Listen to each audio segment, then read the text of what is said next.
حسین ہے جو رسول اللہ کے کاندھے پر ہمیشہ سواری کرتے تھے. یہ کون حسین ہے؟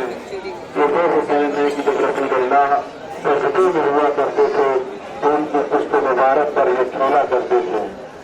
امام حسین علیہ السلام اور اسلام یہ دونوں رسول اللہ کے گھر میں پلے اور بڑھے ہیں. جو بہت کہ اسلام کا تعلق امام حسین سے اور امام حسین کا تعلق اسلام سے اتنا گہرا ہے، اتنا گہرا ہے جیسے ایک گھر میں دو بچے پل رہے ہوں. اسلام پروان چڑھا رسول اللہ کے گھر میں، امام حسین علیہ السلام پروان چڑھے رسول اللہ کی آغوش میں.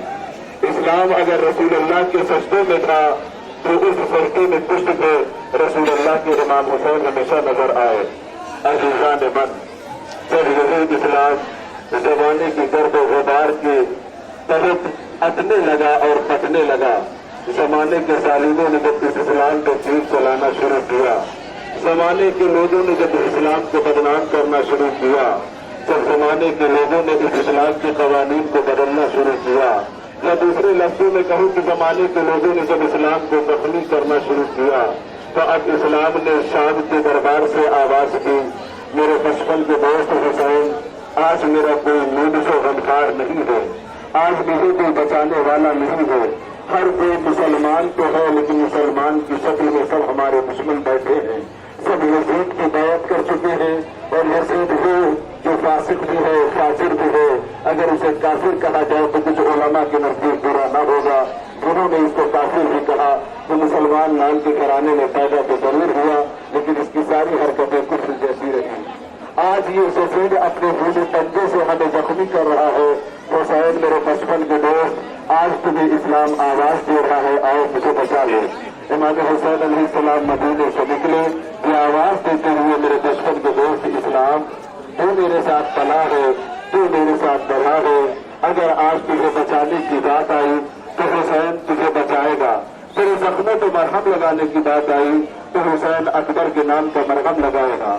اگر تیرے زخموں کو مٹانے کی بات آئی تو حسین اصغر کے نام کا مرہم اس زخموں پر لگا کر کے اسے مٹائے گا. اور امام حسین علیہ السلام نے کربلا سجائی. وقت کے ظالم نے، وقت کے یزید نے امام حسین علیہ السلام کو شہید کیا. دنیا نے دیکھا کتنا ظلم کیا، کتنا ظلم کیا، بھوکا بھی رکھا، پیاسا بھی رکھا، بہت ظلم کیا. جب کربلا کی بھوک ہماری آنکھوں کے سامنے آتی ہے تو آج غزہ کی بھوک ہمارے سامنے آ جاتی ہے. آج بھی ایک یزید ہے جو اپنا ظلم برقرار رکھے ہوئے ہے. ایک بڑا یزید ہے اور اس کا ابن زیاد بھی بیٹھا ہوا ہے جو غزہ کے مظلوموں کو بھوکا رکھتا ہے، جو غزہ کے فلسطینیوں کو بھوکا رکھتا ہے اور ان بھوکوں کو ایک جگہ کھانا کھلانے کے نام پر اکٹھا کرتا ہے، پھر ان کو گولیاں چلاتا ہے. معلوم ہے ہم محرم کیوں مناتے ہیں؟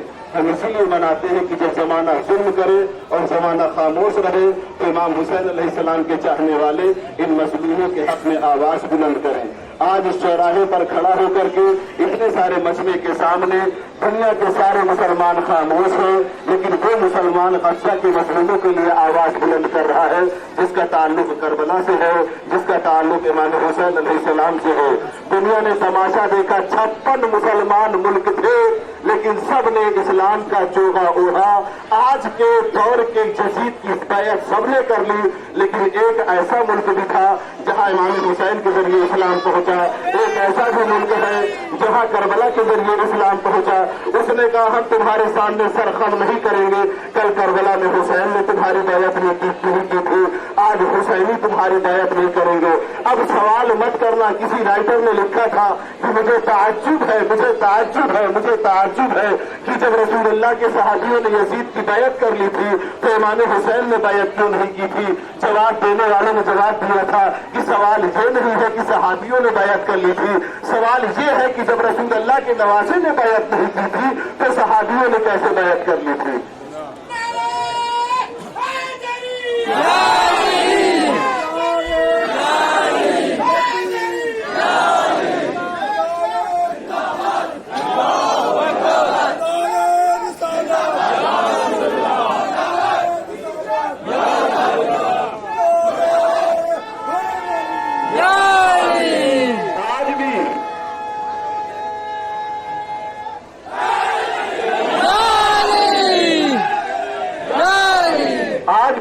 का फलसफा समझना हो तो समझ सकते हो, आज भी करबला की मजलूमियत समझना है तो समझ सकते हो, आज भी करबला में की जरूरत है। अब बात समझ में आई ना, 56 मुसलमान मुल्क ट्रंप जैसे यजीद और इसराइल में बैठे हुए नेतन्याहू जैसे इब्ने ज़ियाद की बैत क्यों कर गए? उन सहाबियों की तरह बैत कर गए जो रसूल के सहाबी थे लेकिन यजीद की बैत कर रहे थे। इसी दरमियान एक अली का चाहने वाला उभरा, इसी दरमियान एक हुसैन का चाहने वाला उभरा, कहा तुम्हारे जितने मकासिद हम सबको पामाल कर देंगे, हमारे सर तुम काट सकते हो लेकिन हमारे सर तुम झुका नहीं सकते हो। आज दुनिया ने लोहा माना बहुत, मैं किसी फिरके की बात नहीं कर रहा हूँ, हर फिरके के लोगों ने कहा मेरा तो इस्लाम से ईमान उठने लगा था, लेकिन ईरान के सुप्रीम लीडर ने हमारा ईमान मजबूत कर दिया कि इस्लाम आज भी जिंदा है, कल भी जिंदा था और आने वाले दिनों में भी इस्लाम जिंदा रहेगा। ये इस्लाम की जिंदगी आज के जमाने में आपको कैसे मिल रही है? ये मुसलमानों को हौसला कहाँ से मिल रहा है? ये मुसलमानों को ईमान कहाँ से मिल रहा है? अगर अली खामनई का ताल्लुक करबला से न होता तो इन 56 मुल्कों की तरह आज भी इस्लाम खत्म होता नजर आता। ये करबला है जो आज भी इस्लाम को जिंदा किए हुए है।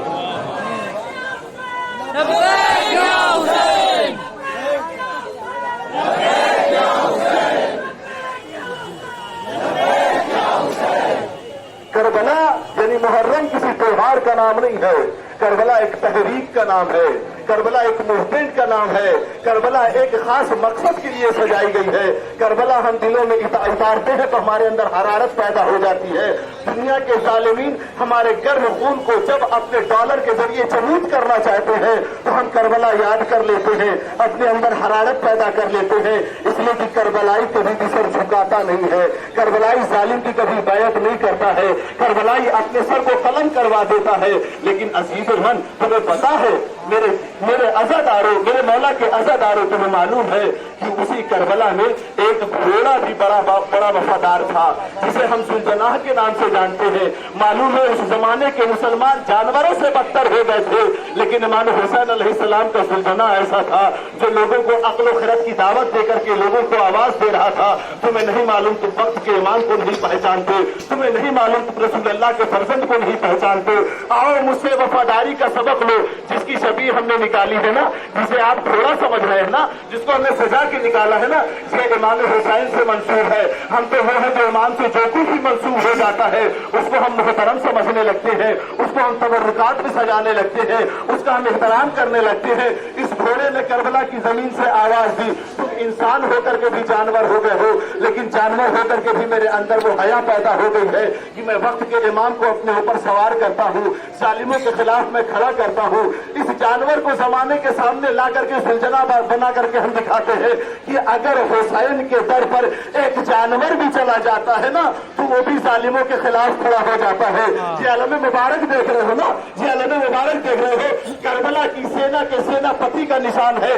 दुनिया के सारे सेनापति लश्कर खत्म होने के बाद सरेंडर कर देते हैं, करबला का अकेला अब्बास दिलावर सेनापति ऐसा था, सारे लश्कर भी खत्म होने के बाद अकेला जंग करके अपने बाजू को कलम करके बताता है कि देखो अपना सर कट जाए, बाजू कलम हो जाए, लेकिन तुम्हारा कभी परचम नीचे नहीं आना चाहिए। यही वजह है हमें अपने अजीज वतन से बड़ा प्यार है, बड़ी मोहब्बत है। जिस तरह से हम हज़रत अब्बास के परचम को बुलंद करते हैं वैसे हम अपने वतन के परचम को भी बुलंद करते हैं। और इसी कड़ी में सबसे आखिर में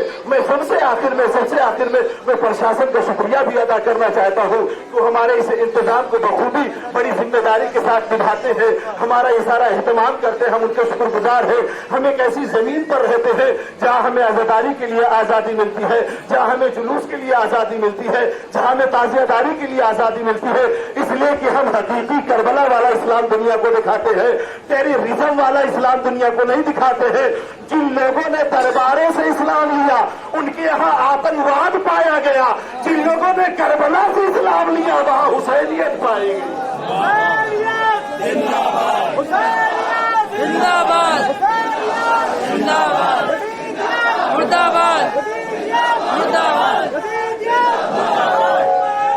जिंदाबाद जिंदाबाद